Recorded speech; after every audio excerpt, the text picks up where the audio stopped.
Hey guys, welcome back to the Resident Supply channel, and today we're going to be exploring the topic that's most overlooked in interior design, which is lighting. Think of lighting as a secret ingredient that will bring your space to life, as even the most beautiful rooms will feel dull and lifeless without the proper lighting.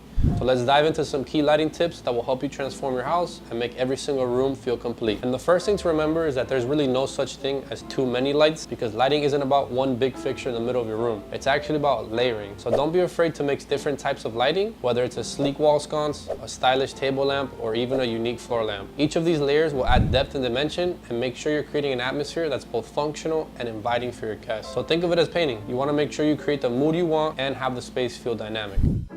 So now let's break down the three main types of lighting, which are ambient, task, and accent. Ambient lighting is your general overall light, which will be that base layer that fills the room. And this can be achieved either with ceiling lights or a big chandelier. Then you have task lighting, which is a bit more focused, and this is the light that helps you see what you're doing, whether you're cooking, reading, working, etc. Then you have accent lighting. Think of this as your spotlight. It's very important because you want to draw attention to specific features in your house, like beautiful paintings and architectural detail or your textured walls. Now, a very interesting trend that I've actually noticed is the idea of never using the big light. And if you've ever turned on that big bright overhead light in your room, you know exactly what I'm talking about. And you see these especially in hospitals or gyms. And these actually will be a little bit harsh and actually flatten out the textures and layers in your space. So instead, try using them only when necessary, like during the day, to help you balance out the natural light coming in from the sun. And in the evening, rely on your lamps and your wall sconces to create a softer, more inviting atmosphere. And a common mistake that I see all the time is people who put in recessed can lights in a grid pattern throughout their house. It's not my favorite, but the thing is that this approach will actually make your space feel flat and uninspiring.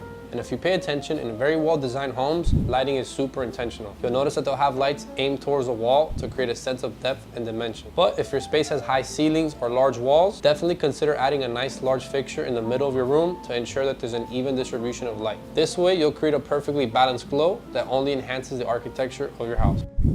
Now, when choosing a lamp, don't just go for style. Think about the quality of the light that it produces. For example, does it give off a soft, diffused glow that will make the room feel nice and cozy? Or is it going to be a bit more harsh and direct light that's actually better suited for a workspace? So consider how the light interacts with your space and ask yourself questions like, does it bounce off the walls? Does it create an interesting shadow? Or does it highlight certain elements that I want? These are all details that will completely transform the feel of your room, so make sure to ask yourself these questions.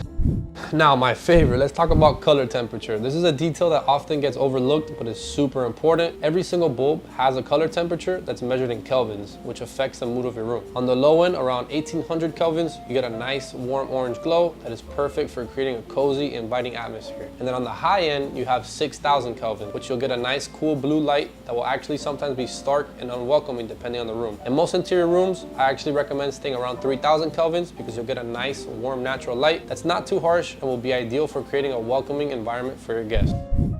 Now, this is just my opinion, but I would stay clear of lamps that have excessive ornamentation. They might look cool in a showroom, they might fit your style, but in a real space, they often miss the mark on being useful or functional. Remember, your lamps should provide good light first and then be stylish. A perfect example of this is this light. I mean, the boob light, really. One, they were awkward. Two, they don't provide any good light. They just look weird. So yeah, make sure to focus on functionality first, then style. So remember, when you're planning lighting in your house, think about how to layer it, think about the quality and color of the light, and then think about the mood you want to create. Don't just settle for your standard overhead lights. Get a little bit more creative with your space and make sure that it feels dynamic and alive to your style. Thanks for watching, guys, and if you found any of these tips helpful, make sure to like the video, subscribe for more tips, and hit that bell to stay notified on all things Resident Supply. Take care, guys. Till next time. Peace out.